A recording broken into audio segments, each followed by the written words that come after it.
What's going on, everybody? What is up, everybody? Happy 2025, you savages. What's going on? Oh my god. Episode 15. No. Come on. No. Come on. No, that was Come terrible. What's up, everybody? Hello. What's going on? Happy 2025. Welcome to Digital Quest, the gaming podcast where you guessed it, we talk about video games. We talk about video games. We talk about old video games. We talk about the new video games. We're talking about games that haven't come out yet, but we're excited for. And guess what we're talking about today? We're talking about 2025. Yes, we have finally made it. We made 2025. We made it somehow, and already the world's turned to shit. I think there's some stuff going down in Louisiana, right? But we're alive. Oh, we're okay. No, don't bring that up. We're not here to get sad. We're not here against that. But anyway, we're okay. Yes, we're alive. But yes, it is a very big tragedy over there. So Big hopefully, tragedy. No. Yeah, I don't know. But 2024 has come and gone. We've had our ups and downs. This episode's grown. We've had a lot of fun. And the last episode we spent dedicated talking about games that came out, games that were great, games that captured our hearts. I know there's some games that Mike, after the fact, wants to add. Do you want to do that now or you want to save that? Yeah. Go for it. So we kind of went pretty fast through our list last time. And after the fact, we were talking about it. And I was like, hey, there was actually these two totally slipped my mind. I guess because they came out early in the year. Yeah. But yeah, so hey, you played them, they're legal, let's go. Yeah, so I figured I'd throw them in here. So the ones that I missed last time were, oh man, you messed up my groove. No, you're good, man. Yeah, so just last episode 14, we made it to 14. Now we're at 15. We did a live tier listing from S through F. We kind of knew what games we both played, but it was live. It was unscripted where we would place each of these games. And after the fact, he let me know, hey, there's actually some more games we played, and I think at least one of them may end up on the S category. So we'll see.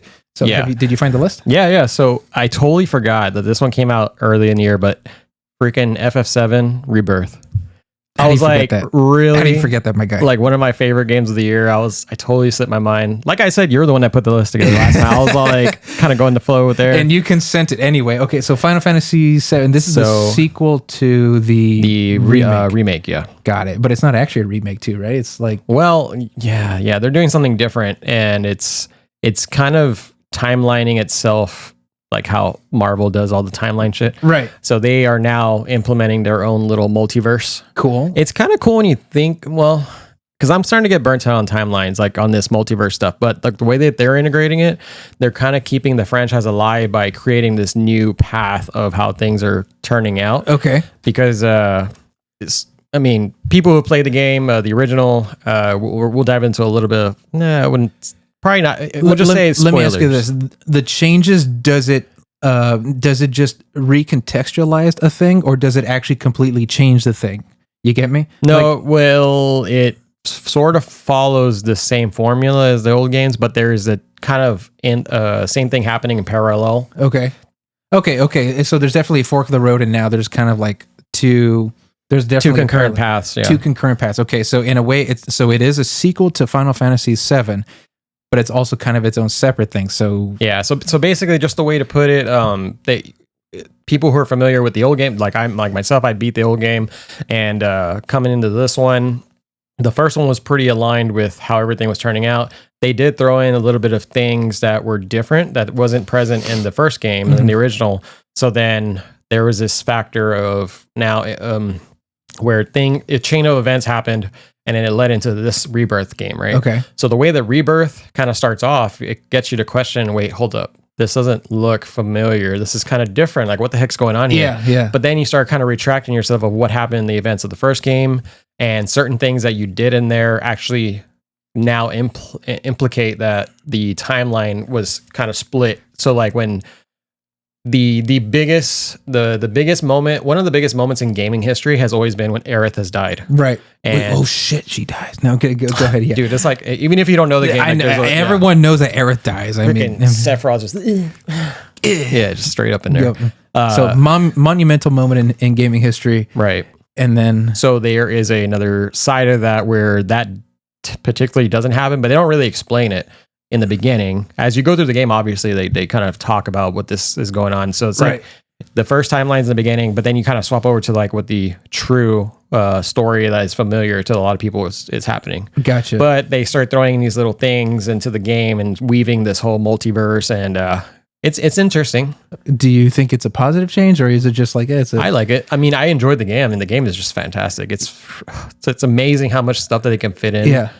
Even with regards of how the first game was played and how much you could do there, side quests and all the items you can get. And the game looks beautiful. It looks like a technical like masterpiece. It's just beautiful to look at. So I picked up the PS5 Pro, right? Jesus. Okay. It's not okay. Yeah. Great system. But dude, on the game, oh my God. Because the biggest thing that I hate is when I can't play my games at 60 frames per second. I've been spoiled enough. Like, we're coming from PC gaming. I have to have 60 frames. Yeah. And you need it. Yeah. And between performance and was it called? There's quality and performance. Quality. Yeah. The quality. So I don't like quality because I feel like the game has a lag of input. Right. And so that's why I go for the performance, because the performance is 120 hertz. If you're playing on a 120 hertz, it's even way better. And then you have a 60 frames per second. That feels like natural. Yeah. But there was graphical kind of limitations where you could see a little bit of blurriness in some of the stuff. But now with the PS5 Pro, it's like totally like blended together. Oh my God. So that you were able to get the most bang for your buck in that game by having the PS5 Pro. That game, yes. It's definitely worth it if you get a PS5 Pro. So people who are curious about getting the PS5 Pro, you don't need it. But if you're a big fan of like graphical improvements, you can spoil yourself if you have the money. Yeah. This episode's sponsored by Sony. Yeah. Sony. Give us your money, please. And your sponsorship. No. So Final Fantasy VII Rebirth, right? Right. So S through F, you had, I think we had Astrobot first place, followed by Silent Hill with a contentious, right after, I think there was also Marvel versus Capcom. Due to the technical landmark additions that it's contributed for the game. It was above Marvel versus Capcom for sure. Okay, now let's get more controversial. Above Silent Hill. Oh man! And you know what? I'm not going to fight it. I'm going to leave it completely up to you. You've played both. You're an honest man. I'll leave it up to you. No, I enjoyed Silent Hill more, to be honest. Oh shit! Okay. Not saying. I mean, because they're both equal. But if I had to pick one, it would probably be Silent Hill. And both games kind of did the cute thing where it's like, hey, it's a retelling, but we're also doing like a multiversal timeline. But I love horror, so it's like that's true. In the time when I played it, like it just meant a lot more. Fair. But I mean, not to take away from Final Fantasy, it's a great game. Absolutely. But yeah, so I would put it in the S tier. And then the next game that I was thinking of was Animal Well. This is the one that I was telling you about probably in the middle of the year when it first came out. Okay. And it's built by one guy. Like this whole game is built by one guy. And it's just phenomenal. Like it's a Metroidvania type game, but it's a very low poly.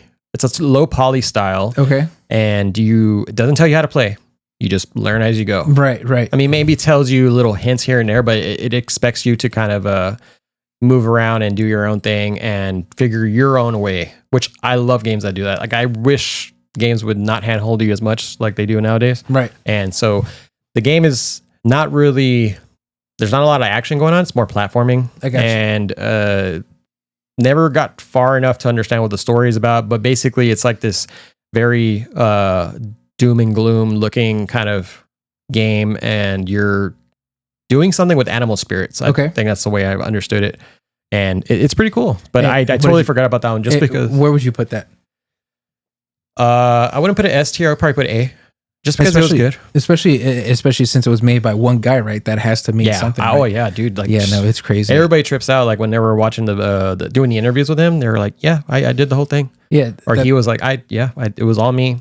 Me. Yeah, I mean that's crazy. I mean, and everybody's like, "Are you sure you didn't have?" He's like, "No, it's just me." It kind of speaks to all the conversations we've had earlier last year when we talked about, now it's getting easier, like AI becoming involved in the game making process, and then like all games kind of losing like their originality and flavor. That's going to be the opportunity for these indie developers and to shine, especially these people, even solo teams or 2-3 person teams. It's going to be their opportunity to show off the kind of shit that they're making. And so now you got this guy, solo dev, literally a solo dev, putting out this great game. Dude, it's beautiful, man. Like, I mean, it's like I love stories like that, because the one that I remember in the past was when indie gaming started to become popular was I always forget the freaking name, but it was a game where you're a guy that kind of collected these puzzle pieces, and it was built by one guy, and forgot the name of the damn game. You're not talking about Slenderman, are you?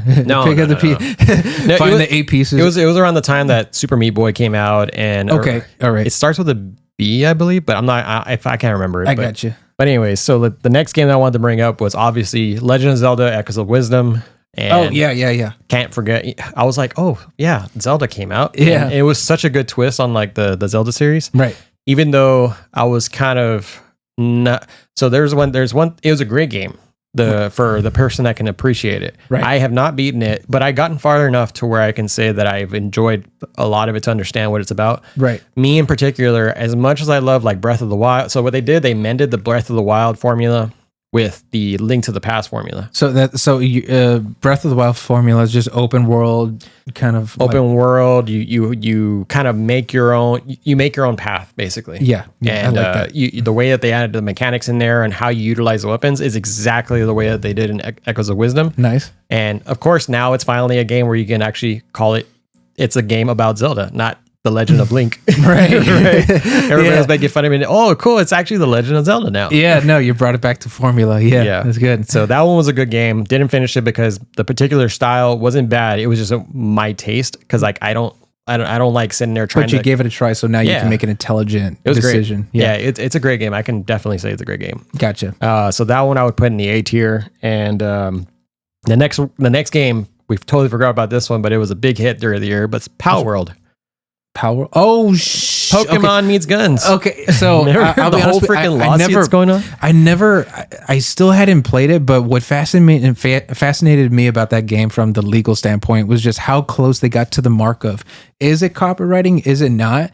But apparently, bro, they're very similar. Dude, it's super similar. Someone described it to me as Pokemon with guns. Is that fair to say? Oh, dude, yeah, you can kill your You can basically kill your pal. That's what they call them. The Pokemon's pals. got Pikachu's got the Gat. Yeah, right. You freaking got a Pokemon with a freaking Gatling guns on each side, and you're like. So what blows me away by that is that Nintendo has been C&Ding and threatening lawsuits, right?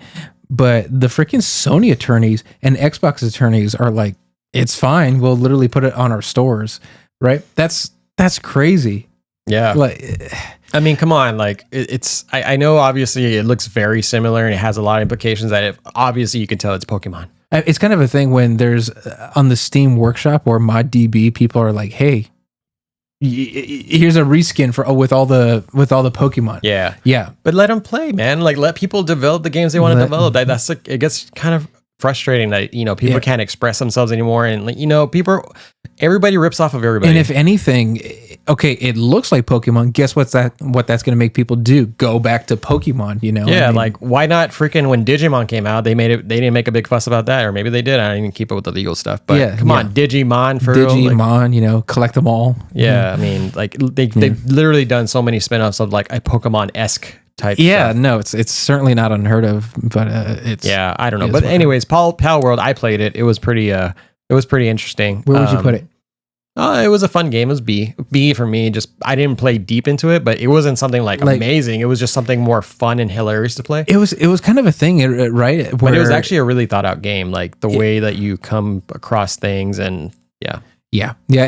I remember it shocked the world. It rocked the world because of all the legal stuff and all it's Pokemon with guns. And then after a couple months, it just quickly so it's, I mean. Yeah. I don't know where it's at right now. I think after they announced the lawsuit, then PlayStation was like, we're going to release it on our stores. Okay. I guess it's going good. Yeah. I mean, yeah, hopefully. I mean, we should certainly hope so. PlayStation's like, we'll back you up. We'll back you up, bro. Yeah, we got you. We'll pay for all the legal costs. That'd be pretty sick, wouldn't it? Yeah. That's pretty cool. But, and then also this amazing game that came out that nobody can forget. Dude, how can you forget about Concord? Oh my fucking God, this guy. I'm like, is he saying that with a straight face for real? Concord, man, come on. What was the lifespan of that game? It was literally a week, day. right? No, it was like a week or a day. I don't know. It was very short. Oh my God, it was like hilariously short. It was like, wow. So I used to be a big trophy hunter, right? And it's very addicting, and it's also unhealthy to an extent, but it's also fun and exciting. If that makes sense, it's a big paradox. But people, as soon as they announced that they were shutting down the game, so many people got on the game just to get all the trophies before the game got delisted immediately. So I think there's one where it's like you have to level up to max level, and you only had, I think, a week to do it. And so the quickest way to do it was for basically there were entire matches where everyone were just jumping off the nearest cliff just to accumulate deaths and stuff and like points. And so like, other teams would get points like for per death, and then that would immediately get the match to end or something to that effect. Yeah. All I know is that game, if you have the physical copy of it, it's probably worth a little bit. It's going to be worth something. So, yeah. So it's funny. Literally there's just whole lobbies of people committing, seppuku just for the SEO. Yeah. So anyways, that was to wrap up 24. I think that was my list that I had to add to that. But we're here about 2025. Yeah. We made it, and we are going to be talking about the most anticipated, most well-known upcoming games that anybody can be looking forward to, especially like GTA 6. No, we're leaving that out of the list. No. So I will tell you, coming up. So the idea came from you, right? You had the idea to do this video, and it was actually one of the ones where it was pretty easy to find the games, but it was hard to like find the ones that I'm truly and deeply interested in, because Grand Theft Auto 6, almost everyone and their mother. Yeah, that is like the game of the freaking century that people are waiting for. Like, there's so many people liking it. Sorry, the game of the decade, I should say. Yeah, the game of the decade. So many people are looking forward to it that I'm like, you know what? Let's find other stuff. Yeah. There's too much. It's too much in the limelight. Let's give it to other people who need the attention. So at least my list is kind of focused on the little guys who have great material. That I'm genuinely interested in coming out. Can you give us a summary of like your list? Yeah, for sure. Like so, the kind of thought process you went into it? Yeah, so there's quite a bit of games that I'm really looking forward to, and so some of the ones are like Warhammer, Black Myth, Marvel Rivals, Silent Hill 2. Jesus Christ, this guy. No, wait, those are 2024. Oh my God, we freaking passed by. And yeah, you know what? Yeah, this is 2025. I thought I'd throw that stupid ass joke in there. Doesn't it help that I told you the game plan before? No. You're all like, this fucking guy. No, all jokes aside. So yeah, we've kind of the way we're going to be doing this is we each came up with like 5 games that we're kind of interested. Totally different games. We're not going to be agreeing on each other and having the same ones. So we each have two unique lists of 5 games that we are looking forward to, and then we're also going to be talking about like some honorable mentions at the end of ones that didn't make it on the list, but still worth noting on what are coming. And so yeah, let's kick it off. You want to go first? Sure. Yeah. So me, I think this is going to be the game of the decade. I think everyone's freaking wrong when they say it's Grand Theft Auto 6. I'm a freaking shill for these guys because they've not made a single bad game. I'm talking about you, Ubisoft. I am looking forward to Assassin's Creed. Oh my God. You guy, you. There we go. We lost all our subscribers. So on a serious note, I like Assassin's Creed. I'm a ride or die bitch for Ubisoft. I do like Assassin's Creed. They've been going in a direction that I'm not necessarily liking, and it's kind of it kind of gives me some concern that the collector's edition of the game has gone down in price, and that the season pass, who does season passes for story games anymore? My God, I don't understand that. I think they also did away with it. Is that the collector's edition that was supposed to come with like this monument, but the monument was a kind of slap in the face to Japanese culture, so to speak? Well, the slap in the face, so to speak, is Yasuke, the Black Samurai. Oh, okay. And even that, so Yasuke was a real person in history, but he was a retainer for the I think the daimyo, if I'm not mistaken, but he was not a samurai. So that's kind of the slap in the face, so to speak, to African and even Japanese culture. But what Ubisoft is saying is, well, it's the Templars. They are rewriting history. So the history is wrong. So it's kind of cute. But the reason why I kind of half jokingly, half seriously put it on this list is because this is a time period and a location that we, the fans, have been asking for the longest time, ever since around Assassin's Creed 3 and the Desmond story ended. I think you really have to go out of your way to not make this setting work. So that's why I have some faith in the game. Have you've heard of Shadows, right? Do you have any thoughts on Shadows? Do you care to? What is? Shadows that you speak of. What are shadows? Yeah, the ninja. The ninja. Yeah. Yeah. So it's just So it's Assassin's Creed Ninjago. basically long story short. Long story short, but in case you disagree, and just like I said, it was half joking. Really, the game that I'm most looking forward to this year is called SOA: The American Story. I showed you the trailer. I don't even some part of me doesn't even know what the frick is going on with that thing. But basically, it's made by Pyrolift Studios, if I'm not mistaken. And the game takes place in 1980s.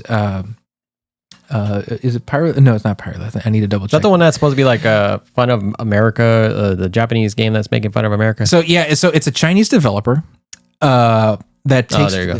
The game takes place in 1980s America, but it's also Japanified. So it's supposed to be how the Chinese think that the Japanese see the Americans.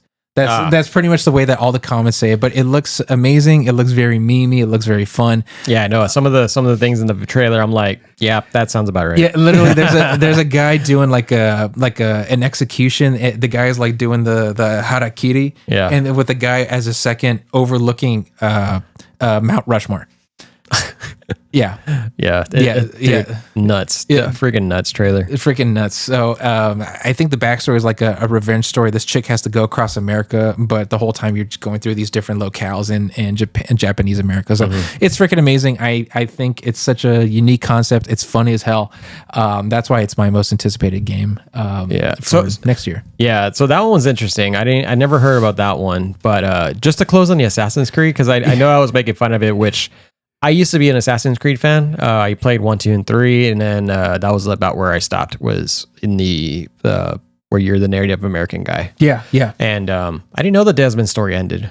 Did he die? Kind of, sort of. It's kind of like on life support right now. So Desmond, spoiler alert, not really, because everyone kind of sort of knows if you know Assassin's Creed. Desmond is dead, but the consequences of his decision in 3 is still reverberating. Did he die in 3?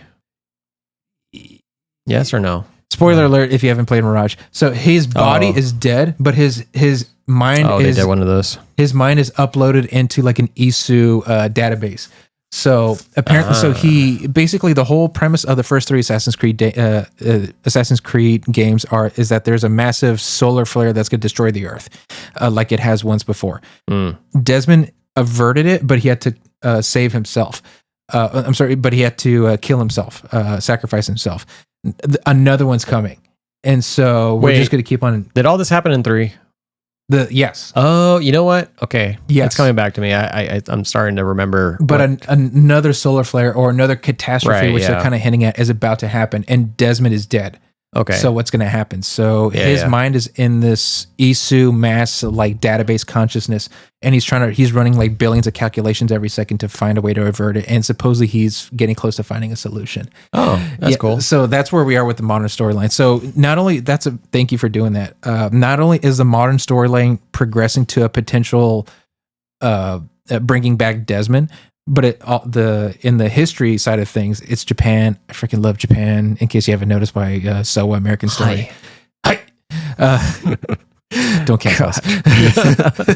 I love Shogun. And yeah, I have a lot of faith in it. I have some faith in it. Yeah. I'm not a very stealthy guy. Like the amount of stealth that's required for me, well, because I'm very like just head first, kind of going and thrash and everything. Yeah. But in Arkham, in the Batman Arkham, you like the combat. Batman Arkham. So, you like the combat. Dude, that was sick. Yeah, I love that. But yeah, I mean, I love Ezio has always been my favorite character out of Assassin's Creed, and then since Odyssey came out, people were talking about that it did a good different formula, and it kind of added some new elements in it, right? Where it was like a more of an action rather than stealth game. Yeah, they wanted to be like an RPG Witcher kind of thing. So I never got to play that one. I do have it. I think I have it here, but then they came out with a ton of more. I think there's like total of 11. That last time I heard, there was 11 entries or maybe even more than that. There's quite a bit and a lot of spinoffs. But I'm just shitting on it because I'm not a very stealth guy, but I'm sure I can appreciate like the Japanese culture. I'm interested to see how it's going to turn out. Hopefully it gives the fans what they want, because they really want to go back to the roots of like part 1 and 2. Yeah. And we'll see how they deliver. Yeah, hopefully. So that's my number 1 right now. What's one of your games for next year? It doesn't have to be number one necessarily. No, let's go through all your lists, and then I'll go You through sure? mine. Okay. Yeah. So not a Japanese game per se, but it's made by my favorite, I think, developer, favorite game maker of all time, who is Japanese, Hideo Kojima. Death Stranding, Part 2, On the Beach. Again, it's another one of the things where you watch the trailer and you're like, I don't know what the hell is happening, but that is shiny. That is cool. I love it. And it's a fancy Corona commercial. It's just. Yes, yeah. It's just it's so cool. You got a star-studded cast. I think you have one of the Fanning sisters.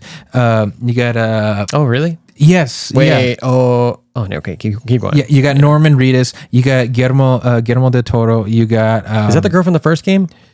The lover. Is that what? I forgot her name, but her name basically UPS simulator. I've never played that one, but I played it a little bit. It's not a UPS simulator. it's. I'll tell you what. I was the most excited person to buy that game, and at first I was like, "Is it really just walking?" But I'm telling you, it's one of the most important games I've ever played, especially because it came out in COVID, and it's all about building connections, the father-son connection, as a member of a broken society connection. It was an interesting concept. It's typical Kojima games. The amount of stuff that you can do and the length of the game is just intense. Yeah, that's a very fair point. It took me a while to get through it. I did appreciate though. Like I love the little mechanics that he does in his games. Like where you stack all your crates together. Right, they're all magnetic. Yeah, but just the amount of physics that go in place where like you could feel the weight kind of like teetering you to one side, and it's like you have to balance yourself, and that was pretty cool. And then even when you trip and it's like boom, everything falls, you're like no. It was pretty cool. It was it was such a it's massive not Prime delivery. It was such a massive deconstruction of like video games in general, like what it comes down to. And Hideo Kojima, he boiled it down to two things: the stick and the rope. The stick is to keep people away. So that's like the sword, wands, hidden blades in Assassin's Creed, whatever we use to attack. And then the rope is like keeping people together, connection, and then like keeping like your UPS package together. The tracking. You can attracting. You can deconstruct every single video game into sticks and rope. And so that game was basically that. So I love the ladder mechanics. The ladder, the way that you can like lay it down and like walk on it or climb it. I was like, that's cool. Yeah, it's pretty. Yeah, you can make climb your own up mountains literally, or you can put it over a river and then just balance on the river. Yeah, it was pretty sick. So I'm sorry, keep going. No, hijacked your. No, not at all. Not at all. No, it really is one of the things where there's so much happening with the story. Don't ask me what what happened. Did you beat the first one? Yes, I did. So in the Mads Mikkelsen. Yes, he was in the first one. Right? Yes, yeah, amazing actor. Amazing. Dude, definitely. Yeah, Hannibal. Yeah, Hannibal. Yeah. Oh, he was great. He was a great villain in the game. Freaking phenomenal. Just his scenes made me cry towards the end. I cannot spoil that. I will not spoil that. Just look, finish what you were going to say, and I'll bring up what I was going to tell you. Death Stranding 2. It's amazing. Some characters who we thought were dead are actually coming back, and they're even stronger than ever. The beach in the title is On the Beach. The beach is basically the afterlife, and it looks like we're actually going to be exploring the afterlife. So, and it's open world, and it's taking place, I think, also in other countries, destroyed post-apocalyptic countries. So I'm looking forward to it. I love it. Death Stranding 2, buy it. Yeah. Okay. So the trailer, right? So Norman Reedus is blue. He looks blue skinned. Yes, that's correct. Is that because he was dead? I think so. I think it's because they're in this beach area. Yeah. So it's like his consciousness is in the world of the dead. Oh, okay. Yeah. Yeah. I didn't understand I know they probably explained in the beginning, but like the baby, because the baby was him. Or no, the baby, because Mads Mikkelsen was the creator of the baby. Is the Mads Mikkelsen, kind of getting in a little bit into spoiler territories. He was a scientist exploring the concept of the beach, and one of the babies he used for his experiments was his own son. Oh, there you go. Okay. Yeah. But it's about, is it like a whole story about reincarnation? Kind of, sort of. Basically, we as humanity started exploring the afterlife, and the way we would do that is using these babies from mothers who who did not survive childbirth. So literally, these living beings, the babies, are connected to the world of the dead. If you were to connect them to us, like it's they don't explain the technology. It's like it just works. Yeah. You put it on, and then by like Wi-Fi, they're still connected to like their dead mother, and so they can see like ghosts and stuff. We can see it, and then we can also kind of travel the world of the dead. I hope they explain that a bit more. Yeah. How they did that. Well, Kojima's always cryptic with everything. Right. And then basically someone who was supposed to be dead wasn't. And so now the merging of the world of the living with the dead is crossing over. And so that's where the apocalypse happens. I need to go back and play it. It's really good. And I'd be happy to help you with it. It's multiplayer, a great game. right? Yes. Somewhat multiplayer? Kind of like Dark Soulsy, where it's like you can leave messages and you can leave stuff. So I can drop you all my stuff and then you can build roads and stuff. Oh, snap. Yeah, nice. Yeah. And this came out, the timing was impeccable. It came out during a time of COVID where people were distancing themselves. But this game brought me back to like, it taught me connection. You know, it's good to stay connected with people. Yeah. Cool. So that's you want me to keep going with? So I'll just kind of speed on through. Third one is Dune Awakening. I talked this earlier in the podcast. That one looks good. It's made by Funcom. It's the only multiplayer game that I have on this list. It's a massive open world MMO RPG. The premise, if you watch Dune, you've seen the most recent Dune movies, right? So Paul Atreides, he's the chosen one. He's the one who's supposed to like take control of the Empire and lead the humanity into the next stage of like human betterment, evolution, if you will. This basically says, what if he never existed? The chosen one never existed. The chosen one happens to be you, the player. So you have to go on Arrakis, the planet Dune, hence the title. You and a bunch of friends in the community, you pick a faction, and you go out into the desert, you harvest spice, you survive. You cannot stay in direct sunlight for too long or you will die. If you stay too long in the sand, you make too much noise, or you shoot, and the worm's going to come get you. I love it. Dune Spice Wars is a great Dune game, but it's not what I want from a Dune game. I think this is what I want. And you can pilot vehicles, and it looks so much fun. And the aesthetic they got directly from Denis Villeneuve's most recent titles. So when I see that, it's like Star Wars. You see that, it's like, oh well, I could just hit up Battlefront. Dune, you can't say, oh, I want to play a game and pretend like I'm in that game. Here you can do that. So I'm excited for that. It kind of looks like a Diablo type game. Kind of sort of, right? Yeah. Like or like Helldivers 1. You ever seen Helldivers 1? Yes. Yeah, it's definitely a lot of resource management. Did either of those games? I know Diablo has a lot of resource management. Oh yeah. Well, when you say resource management, what do you mean? Like you got to gather materials. Yeah, gather materials. You and your friends got to go into the world, gather stuff. Well, you gather weapons, but not really. I mean, you can gather like gems, but like it's not really heavy on materials. Well, for a fact, you got to gather some spice. Oh you got to gather spice, and I think you got to gather weapons and build materials. You could steal weapons and vehicles from the enemies. Oh, yeah. So it's kind of craft your own story. Yeah. And when is that one coming out? That is coming out. I think the the beta is going to come out in March. You bet your ass I've already signed up for it. Hopefully you sign up for it. Oh, yeah, sure. And I think the full blown release will come out later this year, in the later part of this year. But the beta is coming out. I'm super excited. All the gameplay trailers look amazing. So yeah, that's sick. Dune Awakening.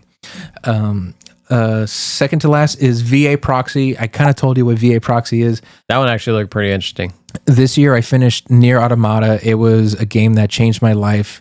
It's literally one of my top 5, maybe even 3 favorite games of all time.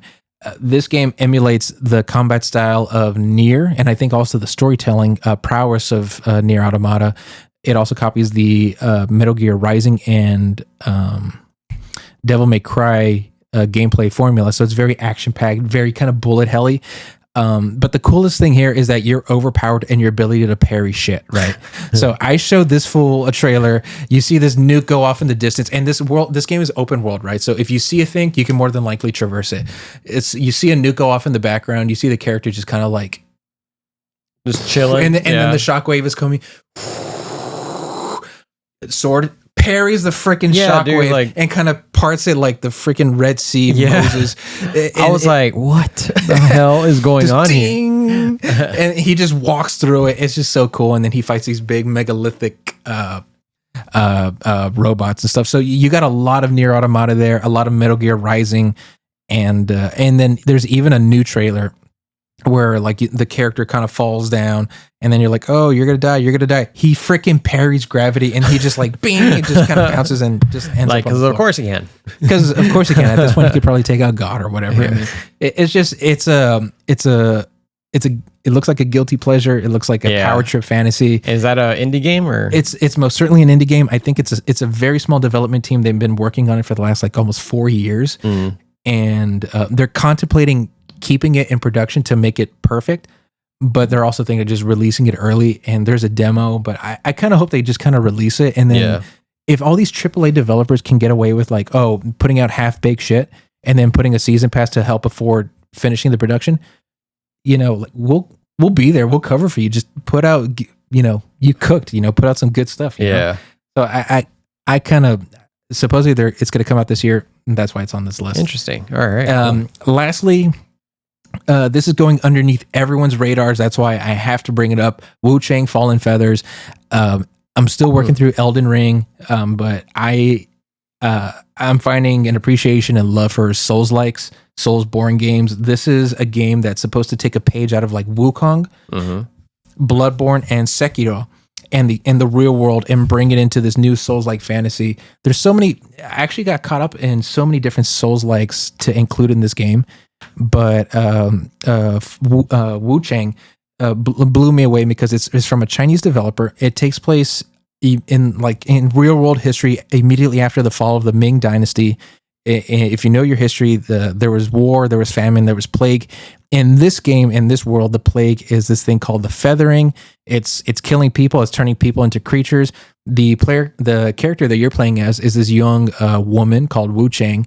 She's infected by the feathering. She's got feathers growing on her, but it gives her powers. So all we know about the premise at this point is that she is trying to find the source of the feathering, the plague. She's going to attempt to stop it, and in doing so, I think it's going to cure her and also help her bring back her sister who succumbed during either the war or the plague. Simple premise. You don't really play Soulsborne for the premise because you don't even know what's going on, right? Yeah. If you watch the gameplay, it's very reminiscent of like Bloodborne, but instead of like bubonic plague era Europe, it's in China. So it's pretty cool. Strongly recommend you check it out. So Wu Chang is my number 5.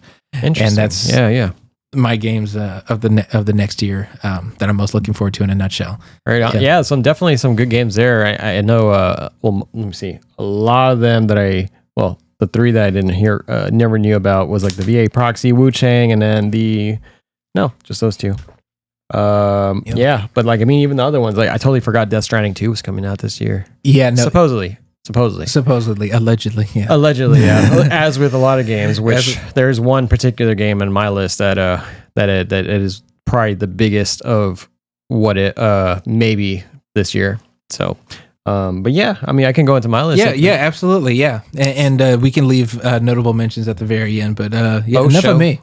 All right. So obviously, I am a huge Doom fan, and Dark Ages is going to be the one that's coming out supposedly this year. Looks so sick, dude. Yes. Oh my god. And talk about a game that is just like insane. Because Doom, my favorite one is obviously Doom 2016. It wasn't as crazy as like the Doom Eternal, right? But it changed the game. But the story was so good. Like I've repeatedly beat that game, like I don't know how many times already, and it was just so good. And but Doom Eternal came out, and that was just a freaking gun fest. Like, oh dude, and talk about like I can't play it on controller. I have to play it on PC because the accuracy that I get from my mouse, like I gotta, it's unparalleled versus yeah. When I beat that game, dude, I felt sick at the end of it because I was like, there's so much movement. Yeah, the motion sickness. Yeah, no. And I think they also added like a rope, right? Or like a rope dart to traverse, right? Yeah, so it's like a grappling hook. Yeah, no. So it's like now you got a verticality aspect to it. So what do we know about Dark Ages? So Dark Ages is going to be a prequel, according to what people have been saying. Interesting. Or okay. At least what the developer said. Yeah. So before the Doom guy was doing his thing, because in the first Doom 2016, he wakes up from a coffin or a sarcophagus, Right. and so he was like revived from a period of sleep, Right. and Everyone's like, he's awake. So, yeah, just fucking badass guy. And but Doom Dark Ages apparently, when you get into Doom Eternal, it starts including like this whole clan of the warriors that he's a part of, right? And he starts learning about it, and I guess this is what it's going to start explaining. It's like what the backstory of Doom Guy is, right? So it's so funny, his name's just Doom Guy. He's Doom guy, for better or worse. He's Doom Guy. Yeah. And so it's going to be taking place way before that. But when I first heard the title, it was like Dark Ages. Oh, okay. I'm thinking like medieval times. So in my head, right? Like it's just my way my it's wired. And then when I see the gameplay and there's all this technology going on in the game, in the screen or in the video, right. I'm like, wait, so it's not medieval, but how medieval are we still in the technology? And from a certain perspective, it's medieval. Yeah. But I mean, ultimately, the game is just going to be bringing back its brutal gameplay again, like with all the gun stuff. Nice. And now he has like this shield that has like razor blades on it, and you can like slice people open. You remember like Mortal Kombat, the movie? Yeah, of course. Where Johnny Cage cuts open Scorpion. Yeah. Exactly that, but except this thing's like all spinning and stuff. And that's pretty sick. Yeah. And then the graphics look amazing. It's like even way better. Yeah. There is this one gun that they show that was pretty sick. It's it's like a shard thrower, shard shooter. Okay. But it takes a skull of I don't know if it's a monster or if it's a human skull, but like it grinds it up, and all the grinds get shot out as just little like shrapnel. Shrapnel, yeah. That's pretty cool. So basically like a shrapnel gun. Yeah, it was like, oh my god, and then you just see like the graphical like mechanics behind like the it's chewing up the skull. Right. It's like, dude, this is cool. That's pretty cool. Yeah, I think I remember seeing that in the Xbox showcase. Like, I remember Xbox was the one to, I think, promote it first. And the thing about, at least from what I gather, when it comes to single player games, Xbox tends to be where it's at. I mean, in terms of like graphical, graphic. Yeah. Well, I don't know. I mean, the PS5 is starting to catch up though. Absolutely. Yeah. Absolutely. But yeah. Anyways, in the game, the cool thing that you can do now is like they're supposedly ride animals.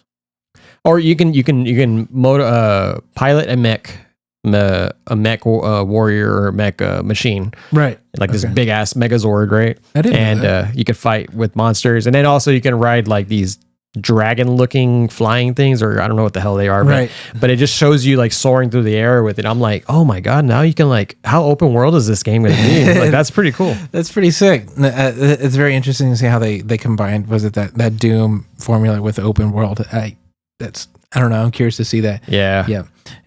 I guess it also kind of begs the question. It's kind of like you got Arkham Asylum and City, and then you got Origins, which has like more gadgets, and then it's like, oh no, this is still the same Batman. So here's like you can do more in medieval. This is a prequel, right? Yeah, prequel. The Dark Ages, and then you can do more than you could do in the past games. Yeah, you could do more in the past games, even though this takes place in the past, and then the past games are in the future. Yeah, but it's going to be kind of curious to see why. I guess they kind of like depower him, or they don't give him access to at this point. It's just Doom's Doom. So like, even if the story doesn't fucking make sense, it's gonna be like.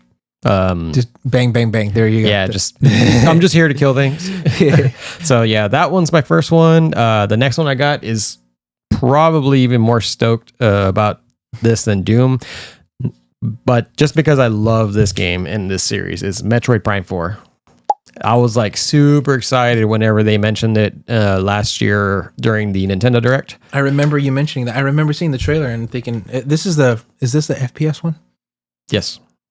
Yeah. It actually looks pretty badass. You haven't played any of them, right? No, still need to work through them. Have you ever played any Metroid? Dread. Oh, that was such a good one. Such a good one. Well, that's a good entry into the series. I would say if people haven't played it. Saved our friendship right there. Yeah. I was about to say, turn this shit off. Dude, we're done here. We're done. No, yeah, I played Dread. I enjoyed Dread. Graphically, it was beautiful. I wasn't really too big into Metroidvanias, and then that game was kind of like, Frank from Always Sunny in Philadelphia. Mm-hmm. I understand, or I get it now. Yeah. So anyway, enough about me. Metroid Prime 4. Yeah, dude, this game was announced. Well, like the teaser, I didn't realize how far it had been, but it was I don't quote me, but I remember it's around this amount of time, but like 7 years ago, it was actually like a teaser. Jesus. And so they just mentioned Metroid Prime and then a big old 4. Yeah. And then, dude, had been like, since last year that they hadn't said anything about it. Yeah. And then all of a sudden they released at the end, they were like Metroid Prime 4. And then now the title, what was it called? Beyond. Yeah. And dude, the graphics look amazing. They're Switch graphics, but for a Switch game. For Switch graphics, it's pretty amazing. It's improved, but I'm wondering if this is going to be a Switch 2 thing.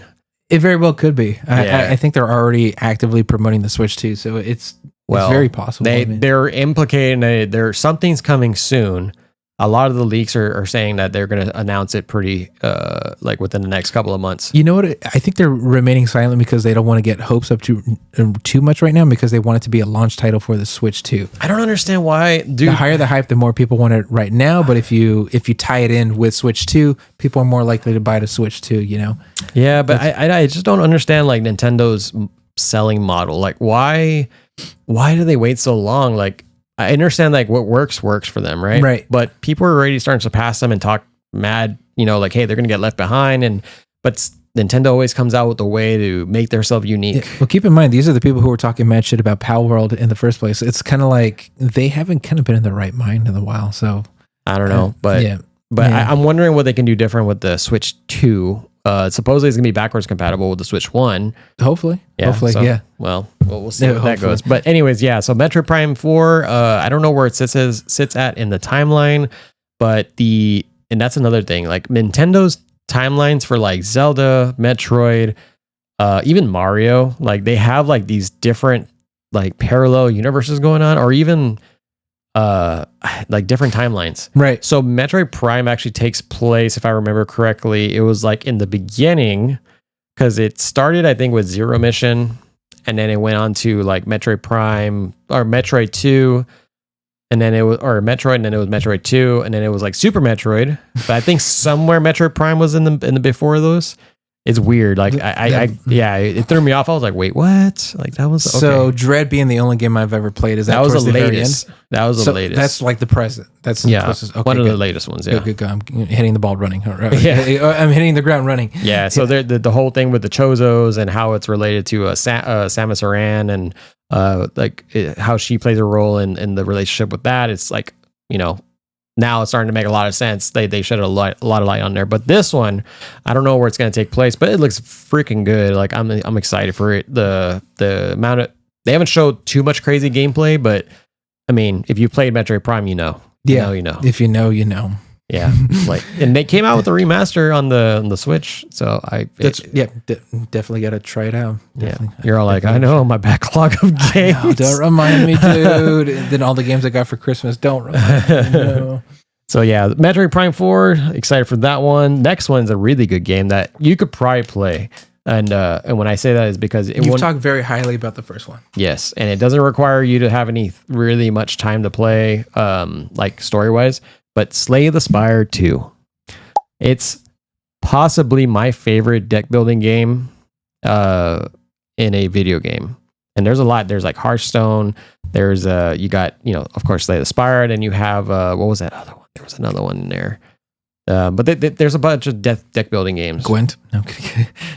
Is that? Yeah, that's technically one, right? I never got into that one. Oh, all I like is from Witcher's like, care for a game of Gwent? No. Then they do not. Then they force you to do it because you have to freaking play. I'm like, no. No, but yeah, okay. So that's one of them. We're not going to go down that rabbit hole. So Slay the Spire 2. This is above all those. Yeah.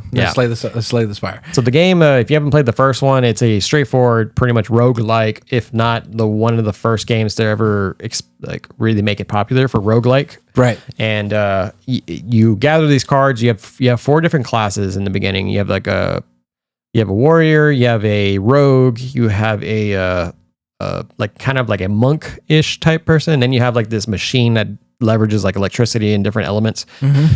So each character, the cards that you have are related to your character only. It's not like you open a pack of cards and then you get like something random. Right. I mean, there are some elements of that, but like the core principle is like you have these cards that aid your character in some sort of way, and when you start off the map, you have like you get to choose which path you want to take, and it shows you the map. Like, hey, there's these dots that lead up to the boss. That's the whole point. Like, you're trying to climb this thing called the Spire, Right. and then defeat all the bosses so you can, defeat it. The Spire as a whole, and it's so fun because when you beat the enemies, you gain gold, and then when you get to certain things, areas, you get to gain card. Every time you kill like an enemy, you gain cards out of it. So now you're building your deck, and then the way that you construct your play style is all up to you. And it gets so fun because it's super quick. It's no lag on like gameplay. It's just super straightforward. Very light-hearted game. And it's always been one of my favorites. I got like too sucked into it at one point. I think there's actually like an actual like tabletop game, right? Yeah, they actually made a physical version, and that one it has a little bit of different elements in it. You can actually play co-op on it. Oh, dang. Yeah, I think up to 4 players at a time. That's and the way they made that mechanic, I hope they bring this into the game itself on part 2, because that would make it even way better to play as like a multiplayer more party. Palatable. Yeah, absolutely. But do you know when that's fixing to come out? It might be coming during the summer or early quarter 1 or quarter 2. Okay. And they added new classes to it, so obviously they have the I think they have the warrior still. And then they have the rogue, but then they have this necromancer. Like they call it, I think, the decromancer, like a deck. Right. So that one looks like it's like a Grim Reaper looking character. Right. I was like, oh man, I'm gonna like that one so much. That's pretty cool. And as far as I can tell, it looks like it looks like the same game. I'm sure they added a lot more elements to it, but I'm excited either way. I freaking love that game. Absolutely. As far as cards. Yeah, definitely got to take a look. I know I have the Apple Arcade on my phone. It has Slay the Spire. I definitely got to give that a go so I can. Yeah. Is there a big story to it? Is there like a big Well, yeah, to it? Well, you learn it as you go. So you talk to this whale in the beginning, and then he gives you the option to pick something, and as you go along in the story, like when you keep dying, you keep buffing up your character, right? And he keeps on telling you different things every once in a while, like, and you start putting the story together. And after you beat the game too, like you beat the Spire, they have like a game mode plus, but actually contributes to the story, and you keep on stacking, and got it. Gets freaking hard. Got it. Yeah. Definitely got to take it a look. Yeah. So great game. So aside from that one, the next one, I've been waiting so long for this guy, this team to come up with something new. So Ken Levine, I believe that's his name. He is the guy that did BioShock, directed BioShock, and yeah. BioShock's like one of my favorite series. One of my favorite FPS shooters. Story, like the story itself is, when you know. Yeah, that game you haven't played yet, right? Still working through the first one. God damn it! Get on it. It's so good. It's to be played. Yeah. No. I think I got my 8th. What do you call it? The little sister. Yeah. You got a little sister. So, no. There's several of them, right? No. I thought you said you got just one. No, I got several. No, okay, I got several little sisters. Yeah. Okay. I go out of my way to kill those big daddies. Big daddy. Right. No. Yeah. No, I love those. No, the game was cool. I love the. Exploring Rapture is freaking amazing. It's and the art style in those games, because I'm familiar with the art style of all 3 of them. It's ever since then you can kind of see it in other works in the gaming industry, and that's very monumental. So I'm very curious to see what. Yeah. So BioShock was in the sea, right? So they did the sea, they did the sky with Infinite. Now they're in space. This has apparently. I swear I will lose my shit if it's tied to the BioShock series. I really hope it is. Do you think it is? I hope so.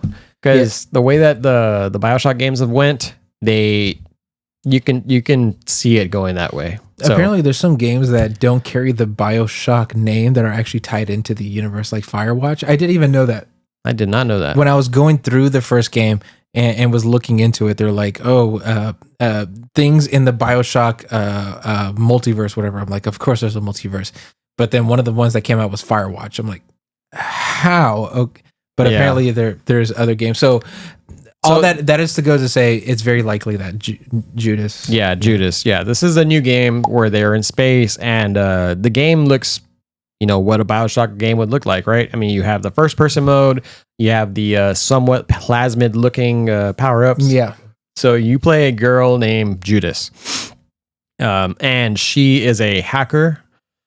That's one thing I really liked about it. I was like, oh, you're gonna be a hacker? Right? Cool, badass, Cool. And supposedly you get revived, and in the trailer they show this kind of cool concept where she I guess is like a corpse. So she had either was asleep for so long, or she just died, and then they revived she's her. all withered and stuff. Yeah, but they know like they show her muscles and her tendons and her bones. okay. And then they're actually printing skin on her. Oh, So it's a machine that's like printing skin. It looks very painful, and it's like, but it's cool how it looks. It's like it just puts all the skin back on her, and then after that thing, she gets loose, and that's when you start, going through the station.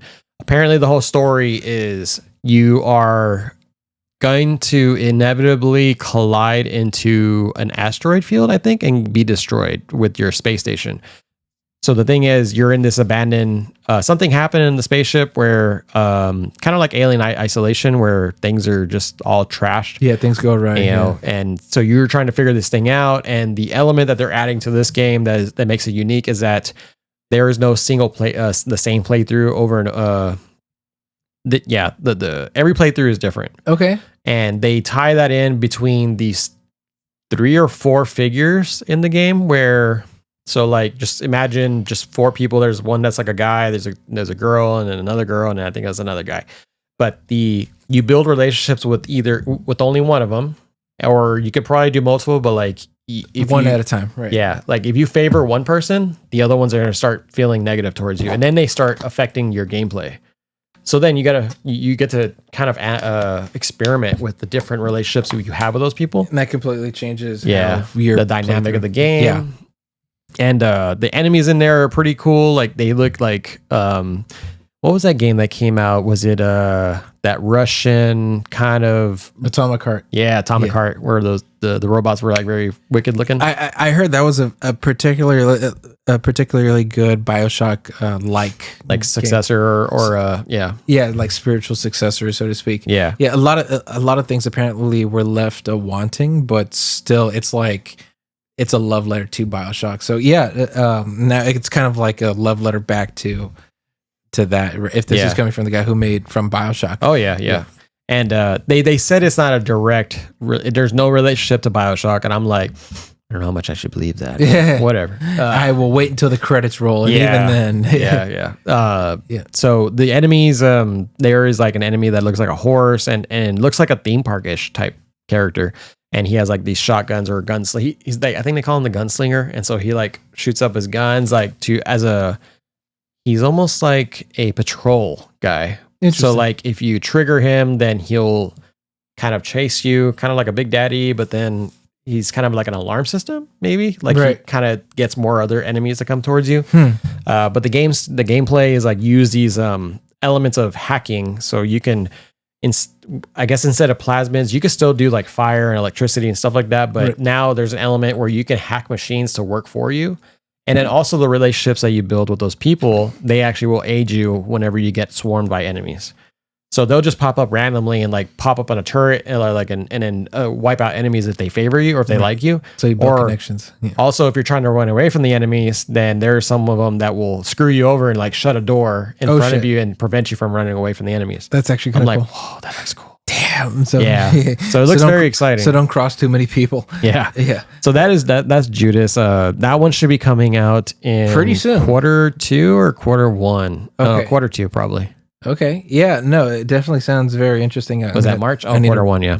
I see March. So that's Q1. Supposedly, if they don't push it back nowadays, it's kind of I don't know. It's hard to say. Yeah, it's like it's on the week of like don't push it back, you bastard. Yeah. That's what they did with Assassin's Creed. It was supposed to be out already, but they pushed it back. Well, there's all that shit going on with the Ubisoft anyways. Yeah.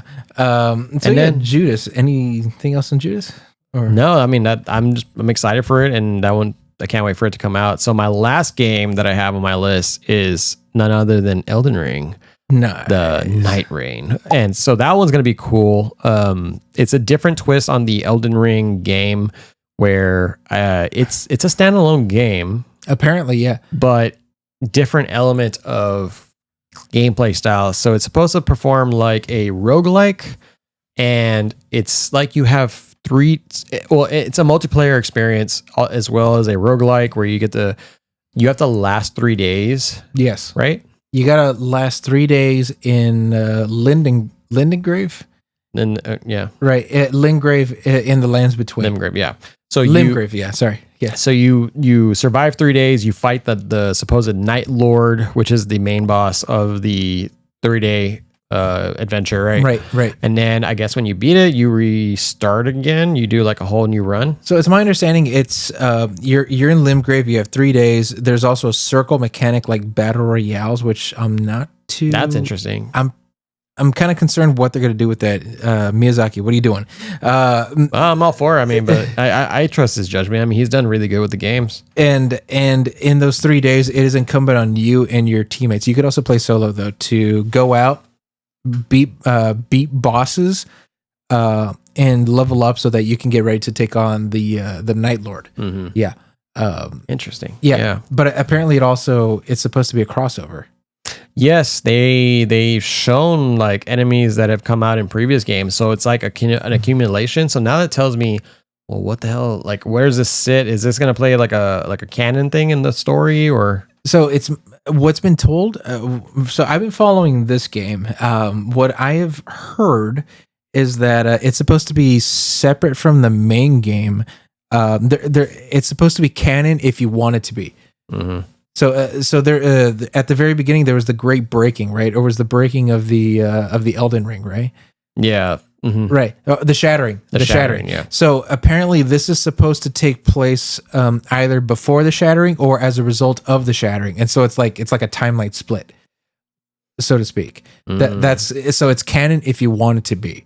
But also people are like, just because it's I think the lead producer of this title, he said that just because it doesn't immediately tie into your experience in Elden Ring doesn't mean it can't help explain some stuff in Elden Ring.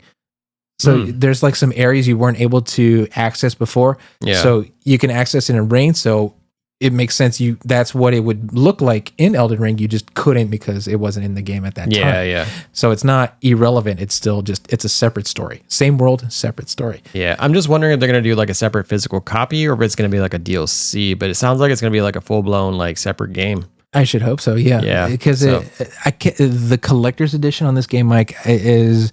I haven't seen. They have a collector's edition? No, but it's freaking Namco Bandai. It's a Soulsborne. They always have a collector's edition.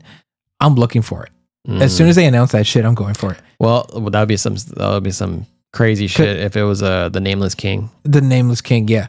I'd be down for that. Yeah, that's the thing. And so what I'm trying to do is I one of the games I got for Christmas was actually the Dark Souls trilogy. So what I want to do is I want to play through that, and because everyone got scared. Like everyone was like, this guy took away years of my life trying to beat him, the Nameless King. And I'm like, who the F is he? So I think I'm in for a treat. Yeah. He's not one of the hardest bosses ever, but like he's very memorable. I mean, just because he was just badass. I liked him as a boss. He was awesome. He was pretty badass. Yeah. What game did he come out? I think it was Dark Souls 2. 2. Yeah. 2. Right. Yeah. Definitely got to play that. I mean, hell, I got to play all the other Soulsborns and finish Elden Ring. Yeah. So the one thing that I liked about the game as well was because Dark Souls 3. That's where he came out from. 3. There you go. Oh, this. Yeah. All those people clicking right now. Well, yeah. I'm typing up. Yeah, I'm all looking at it. I remember this guy now. I was thinking. I don't know why I was thinking somebody on. Wait, this guy was on it. Yeah, he was on a dragon, right? Yeah, he was on a dragon, and then he is on one for sure in this new game. Yep, that is him. You fight him on the dragon, and he comes off of it. He's like, "All right, I'm gonna whoop your ass now." You're like, "Oh boy, but you already whooped you see what you done make me do." Yeah. So it's great, but like the abilities that you can do, they always seem to like add better functionality in the game. So now I think you can do like soaring in the sky and like doing like these cool little like ninja moves going on. And didn't they add some element of you can ride like a hawk, or like fly in the sky. I don't know if that's gonna be like a Legend of Zelda gliding feature or if it's kind of like one of those loading loading screens where you just get taken somewhere and you can't do anything during the It movement? looked like you can control the direction that you're floating. That'd be awesome. Yeah, that would be pretty sick. But it kind of begs the question why they're doing that. Maybe it's because like you have to get away from the circle, so you have to like cross like some things, some areas of the map that you can't otherwise cross, like some chasms and stuff. I mean, you only have some a set amount of time before the day ends, right? And right before you have to get it like to the next day. So I'm curious to see how that's going to work. Absolutely, yeah. What I like is this blends in with Dark Souls, Bloodborne, Sekiro, even. Like it's all available. Some people are like, so where's the Armored Core? They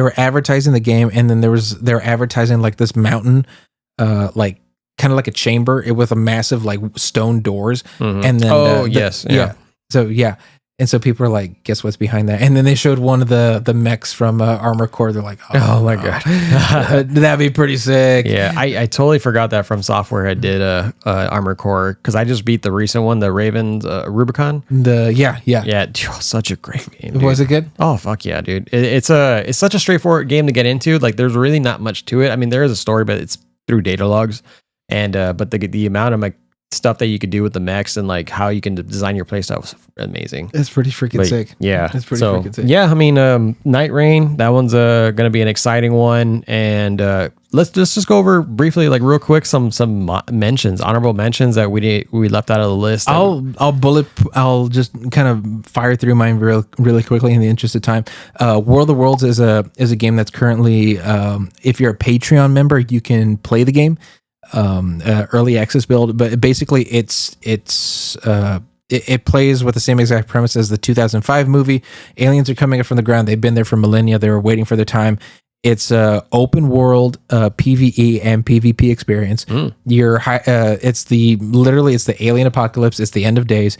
It's your job to scavenge, find food, find shelter, find weaponry, and to survive. I think 10 days. You have to survive about 10 days. Once you get to day 10, that's when, if you haven't seen World of Worlds yet, that's when humanity finally gains a chance to beat the aliens because of, reasons. I'm not going to spoil that. Yeah.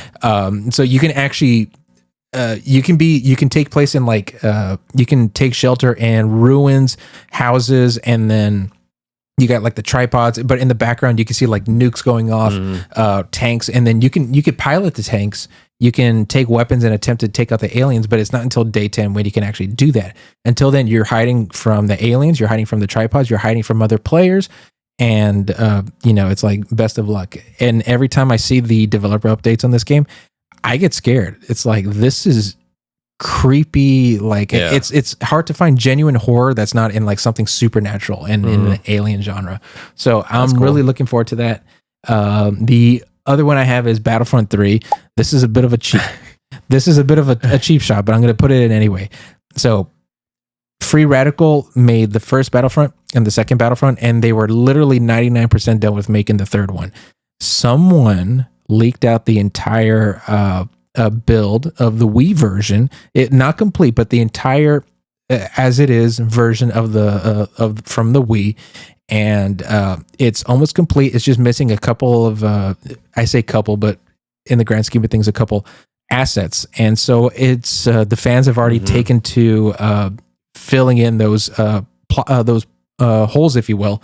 And so I anticipate by the end of this year, we're going to get a full blown modded, build of Battlefront 3, what we were entitled to, and then what basically LucasArts denied us. Yeah. So I'm super excited for it, and it is, so to speak, a new game that I am looking forward to. Interesting.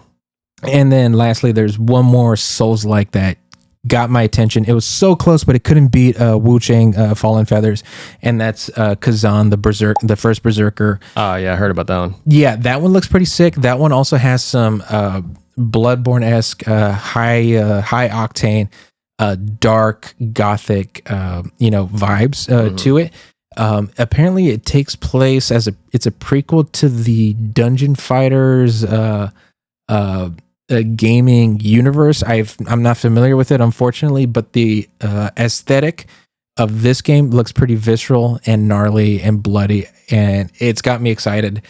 And that's pretty much what I got for the rest of this year. These are games that are I'm probably going to buy, not Battlefront 3 because you can, because it's not it's proprietary, but as soon as it's modded and stuff, I'll get it. But otherwise, this is stuff that I'm excited for, and especially for the small guys, I want to support you, and we want this show to support you. So right on. That's for me. What about you, dude? Yeah, so mentions. Let's do the speed round. All right. So my first one is Rift of the Necrodancer. If anybody's ever played Crypt of the Necrodancer, it is a rhythm game that's it's like Zelda meets Rhythm Heaven.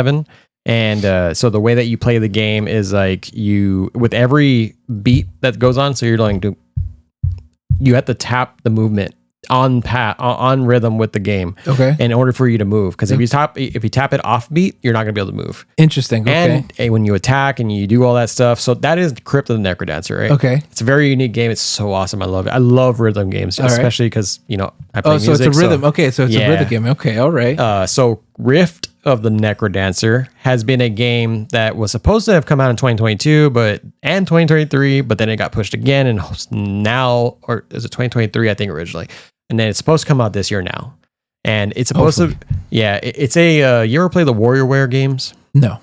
Okay, so WarriorWare or Rhythm Heaven, have you ever heard of Rhythm Heaven? No.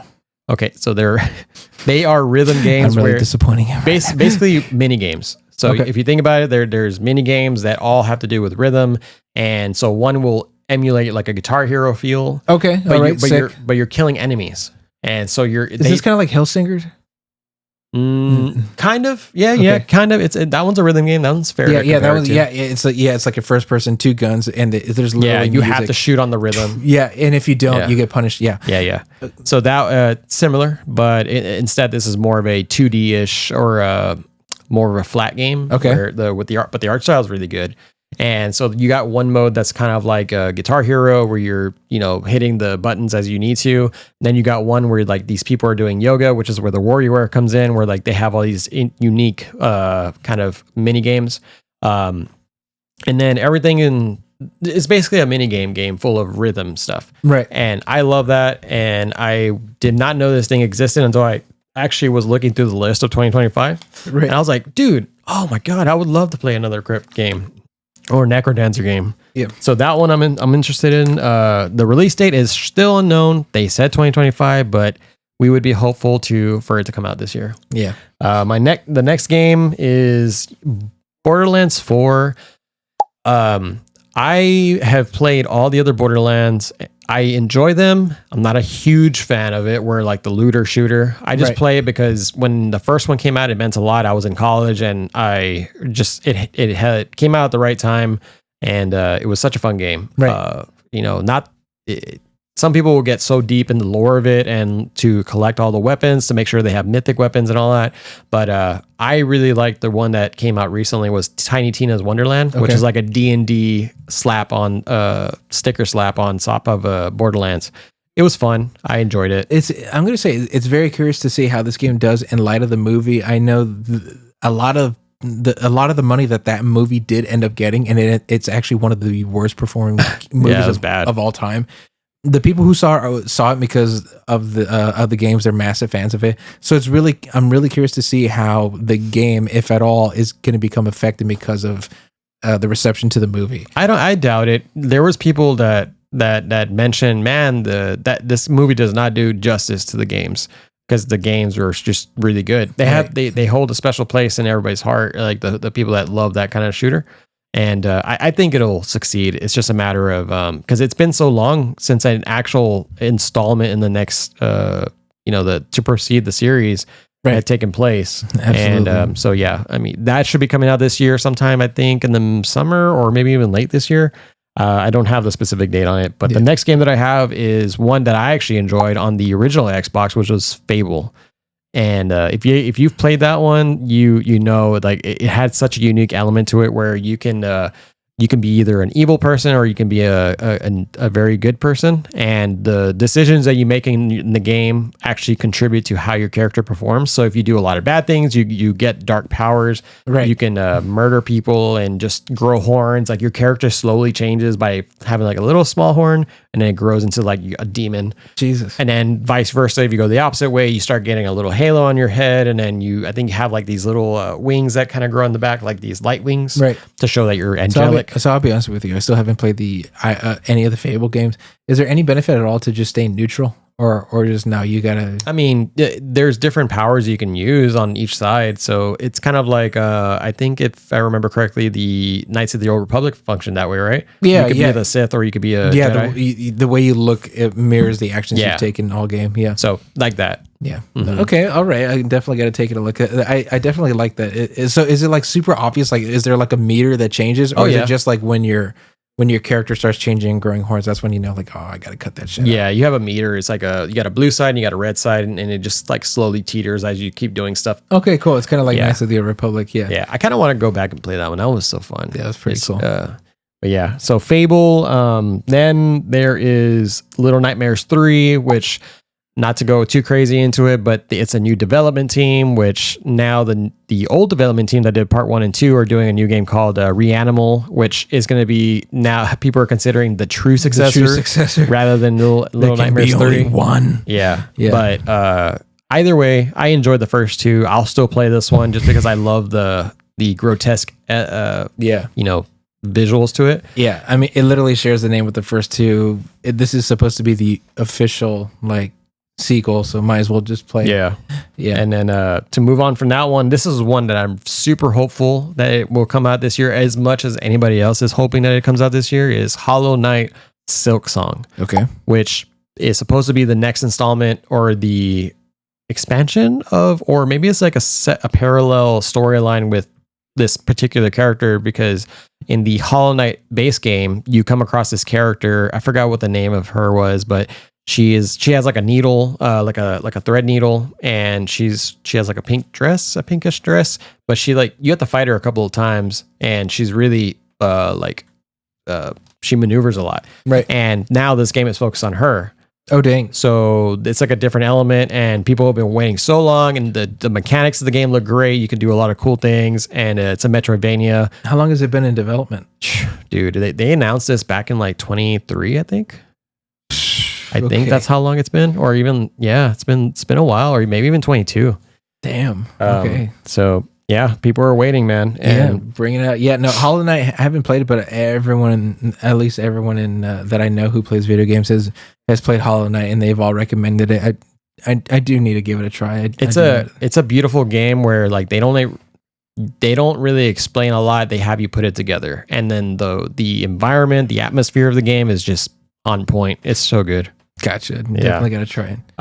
And then some real quick ones. There was actually a Jurassic Park that I found out about that's supposed to be like a first person hiding away from dinosaurs. Yeah, it's like horror Alien type. Isolation. Yeah, dude. I was like, ooh, that's interesting. So don't know too much about it. I saw the trailer. Trailer looks pretty sick, but we'll hope fun on that one. See how that it's plays just such out. an amazing concept. In Jurassic Park, I don't Dino Crisis I associate with horror, okay, but Jurassic Park I don't. So it's kind of cool that they're kind of going the horror route with Jurassic Park.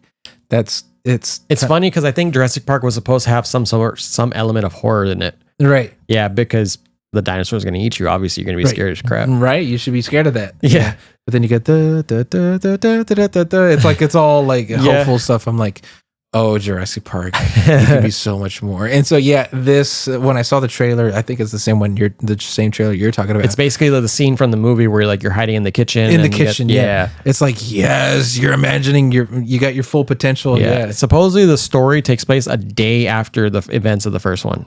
So like when they escaped the island. Did they forget someone or no? Supposedly it's supposed to be like a person that just stayed behind and that they were on their own kind of thing. Okay, cool. So, I mean, just make it work. Just make it work. And then my last one, which is I've been waiting for them to freaking say something about this, is the Gex trilogy. What is the Gex trilogy? So Gex is a game that came out on PS1. It was almost a staple of the company. Well, it was a staple of the company. The mascot of Crystal Dynamics. Okay, all right. So the people that did it was Eidos and Crystal Dynamics, I believe, that did whatchamacallit, Legacy of Kain Soul Reaver. That Oh dang! Okay, company all that right. did those. So this is another remaster by those. They're remastering the whole trilogy, and so this game is amazing because it's a lizard. You play a lizard that has he's very witty, and it's a very silly game. Right. But he's played by this one guy at the time. He was an HBO star.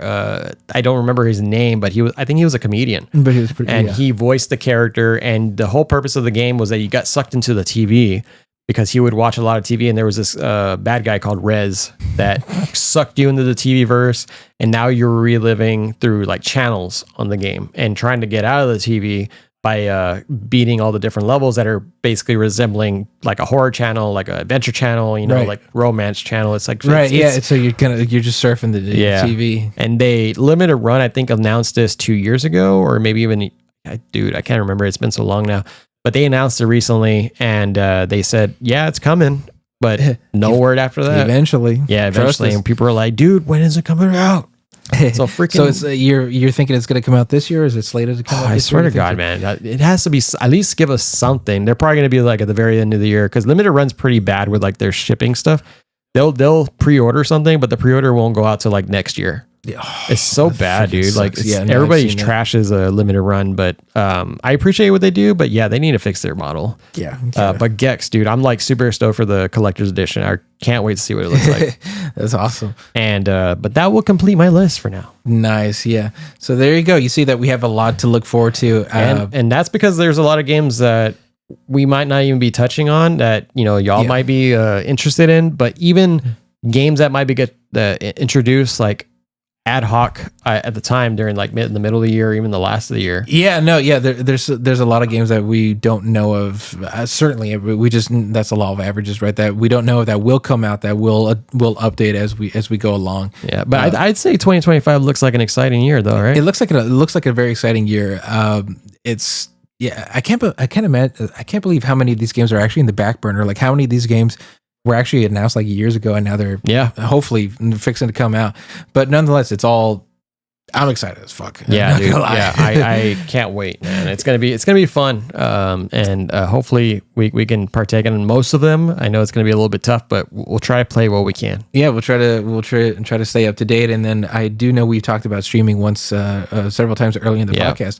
Who knows? If you want us to stream this, let us know which ones, and then we'll contemplate it, or maybe we can do like a little raffle or something and see which one we end up playing. Yeah. So new year, we have plans coming up this year that we want to test out, like the streaming thing. That's definitely something we want to dive into, where y'all can talk with us on real time, and we want to hear what y'all's opinions are. I mean, we're starting to get more feedback on our YouTube channel, so we appreciate you guys. Thank you for watching, and also thank you. Yeah, it means a lot. I mean, it shows that we're growing and that y'all actually like the content. And I mean, let's give a shout out to the fact that for episode 14 we broke 100 views within a couple hours, right? Like it was like a day, I think. Within a day. So it's not PewDiePie levels, it's not Mr. Beast, but for us that's a massive milestone. Yeah. That's freaking massive. Thank you guys for listening. If you've been with us since the beginning, or even as late as the last episode, or even as early as this episode, thank you so much for following. Every clip, for sure. Every like, every view means everything to us. So thank you so much from the bottom of my heart and our collective hearts. It's amazing. Yeah, it's awesome, man. But yeah, if y'all have any games that y'all are excited for, leave it in the comments. And also, if y'all enjoyed this episode, like and subscribe. And